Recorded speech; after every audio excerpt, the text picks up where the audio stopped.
हरि ओम। नमो नमः।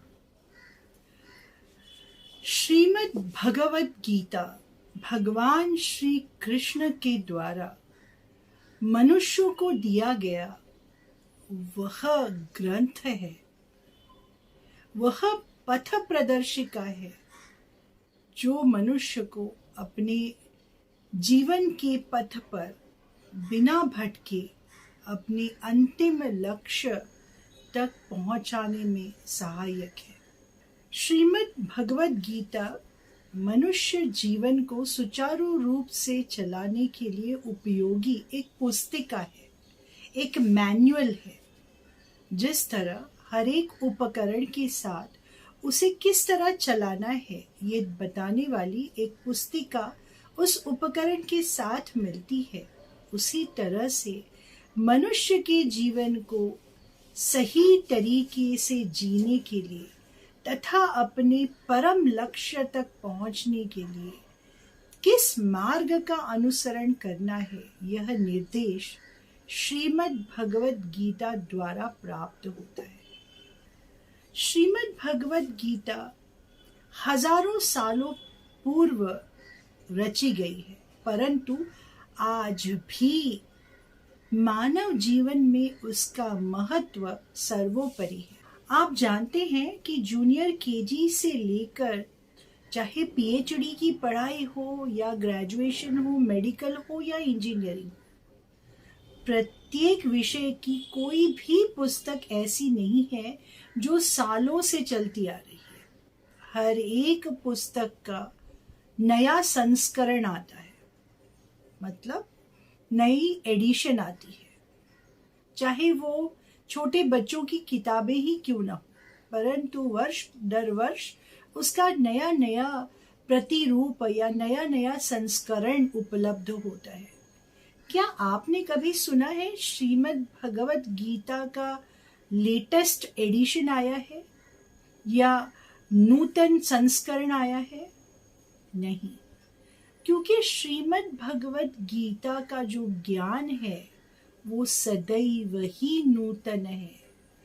वो मानव जीवन के लिए सतयुग में भी प्रेरणा देने वाला था, द्वापर में भी प्रेरणा देने वाला था, त्रेता युग में भी प्रेरणा देने वाला था, और कलयुग के लिए तो वह एक अत्यंत उपयोगी साधन है, उपकरण है जिससे मनुष्य अपने जीवन का उद्धार कर सकता है। बड़े बड़े ऋषि मुनि भगवान श्री आदि शंकराचार्य जी द्वारा श्रीमद् भगवत गीता पे भाष्य लिखे गए। इन भाष्य को समझने का प्रयास कई गुरु तथा कई स्वामियों ने किया, जिसकी वजह से गीता का ज्ञान अति सरल रूप में हम तक पहुंचा है। श्रीमद् भगवत गीता एक धरोहर है। उस धरोहर को हमें न ही केवल समझने का प्रयास करना है, अपितु अपने जीवन में उतारना है। हमारे जीवन के हर एक पथ पर, हर एक स्टेप पर हमें श्रीमद् भगवत गीता के बताए हुए सिद्धांतों का अनुसरण करना है। ये सिद्धांत मानव जीवन के लिए उतने ही उपयोगी है जितना कि अन्न एवं जल। आइए भगवान श्री गणेश तथा भगवान श्री कृष्ण के पुण्य नाम का स्मरण कर हम भी श्रीमद् भगवत गीता के बताए गए श्लोकों को समझने का प्रयास करें, उस अर्थ को जानने का प्रयास करें तथा आज के हमारे जीवन में किस तरह से हम भगवत गीता के सिद्धांतों को उपयोग में ला सकते हैं ये भी देखें। शुरू करते हैं श्रीमद् भगवत गीता के प्रथम श्लोक से। ओम श्री गणेशाय नमः। ओम नमो भगवते वासुदेवाय। सर्ववेदांत सिद्धांत गोचरं तमगोचरं गोविंदं परमानंदं सद्गुरुं प्रणतोऽस्म्यहम्। सद्गुरुं प्रणतोऽस्म्यहम्। ॐ श्री परमात्मने नमः। अथ प्रथमोऽध्यायः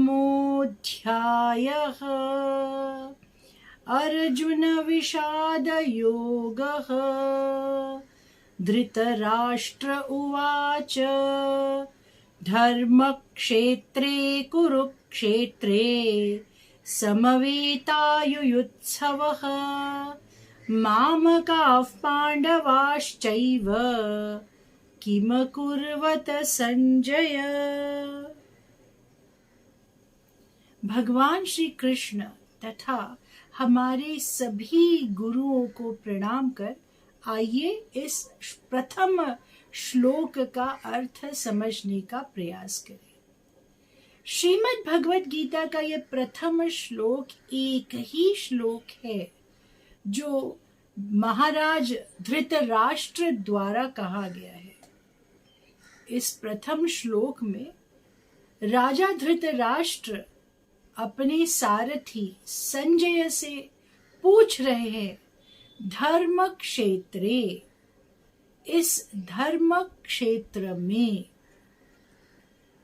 कुरुक्षेत्रे, इस कुरुक्षेत्र में, समवेता युयुत्सवः, समवेता एकत्रित हुए, युयुत्सवः युद्ध के लिए एकत्रित हुए, मामकाः पांडवाश्चैव, मामकाः मेरे, पांडवाश्चैव पांडवों के बीच में, किम कुर्वत संजय, हे संजय क्या हो रहा है, मेरे पुत्र तथा पांडु राजा के पुत्र क्या कर रहे हैं, ये मुझे बताओ।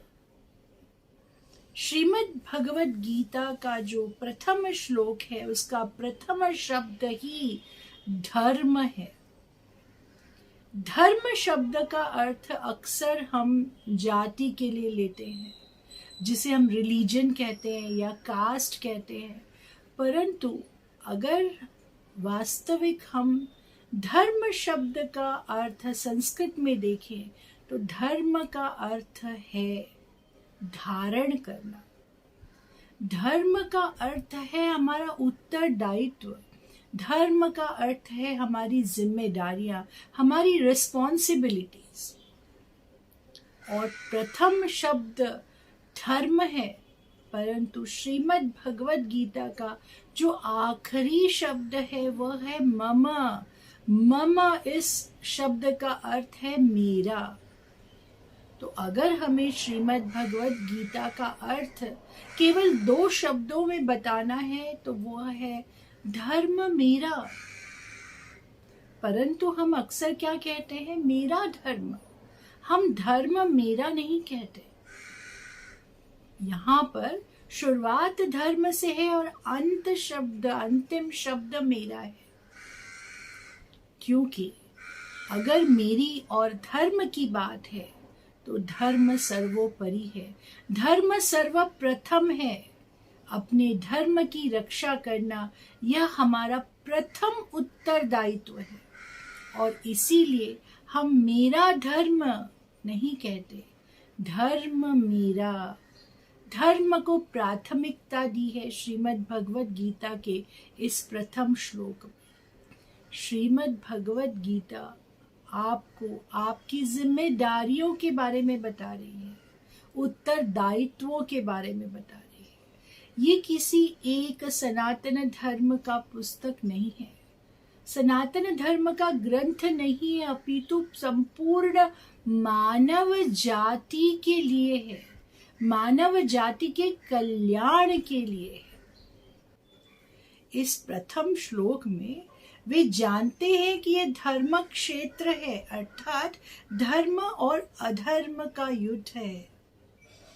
परंतु वे केवल शरीर से ही अंध नहीं है, अपितु उनकी बुद्धि भी अंधी है। और इसका स्पष्टीकरण इस प्रथम श्लोक में ही होता है, जब वे पूछते हैं मामकाफ पांडवाश्चैव, अर्थात मेरे पुत्रों तथा महाराज पांडु के पुत्रों के बीच। महाराज पांडु महाराज धृतराष्ट्र के भाई हैं। भाई के बेटे भी अपने बेटे जैसे ही होते हैं, परंतु वे सदैव अपने पुत्रों में तथा पांडवों में अंतर करते हैं, अंतर करते आ रहे हैं। और इसीलिए यहाँ पर भी वे ये नहीं पूछते कि मेरे पुत्रों के बीच में क्या हो रहा है, सभी उनके ही पुत्र हैं। अर्थात महाराज धृतराष्ट्र पहले से ही कौरवों को तथा पांडवों को अलग अलग समझते हैं। उन्होंने कभी भी पांडवों को अपना पुत्र नहीं समझा है, और इसीलिए उनके द्वारा हमेशा पक्षपात हुआ है। सदैव जानते हुए भी कि उनके पुत्र गलत है, वे सदैव उनका ही पक्ष लेते आ रहे हैं। ये जो प्रथम श्लोक है, ये एक ही श्लोक है जो महाराज धृतराष्ट्र द्वारा कहा गया है। आप सोचिए, संपूर्ण गीता महाराज धृतराष्ट्र ने सुनी है, भगवान का सब अत्यंत दुर्लभ विश्व रूप का वर्णन भी उन्होंने सुना है, परंतु इतना होने के पश्चात भी उनकी अंधी बुद्धि की वजह से वे इस तथ्य को समझ नहीं पा रहे हैं कि धर्म क्या है और अधर्म क्या है। वे ये नहीं समझ पा रहे हैं कि भगवान श्री कृष्ण साक्षात परब्रह्म है। युद्ध में हो रहे हुए प्रत्येक बात को जानने के पश्चात भी वे युद्ध को रोकना नहीं चाहते। अर्थात जब मनुष्य आंखों से नहीं बुद्धि से अंधा हो, तब वो हमेशा गलत फैसला ही लेता है। उसी तरह से महाराज धृतराष्ट्र जो आंखों से अंधे हैं, वो इस बात को दर्शाते हैं, या वह बात इस बात को दर्शाती है कि वो आंखों से नहीं अपितु बुद्धि से अंधे हैं। वे संजय से पूछ रहे हैं, संजय उनका सारथी है। संजय को भगवान ने दिव्य दृष्टि दी है।